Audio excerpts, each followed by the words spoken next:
How to report someone on TikTok.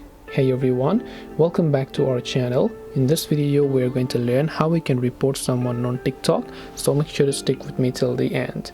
To report someone on TikTok is very simple. Open up the TikTok application here.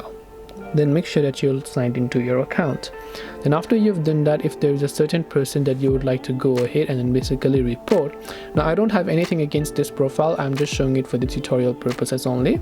So once you open up that particular profile, tap on this little option over there, which is the share option. Then once you tap on the share option, you'll find the button at the bottom left known as report. So you can actually tap the little report button there, and as you do that, you'll be able to select your reason as to why you want to report it.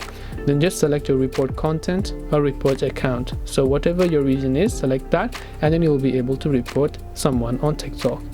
This way you can report someone on TikTok. Hope this video was helpful. If you have got any questions, feel free to leave them down below. Thank you for watching till the very end, and see you soon in the next video.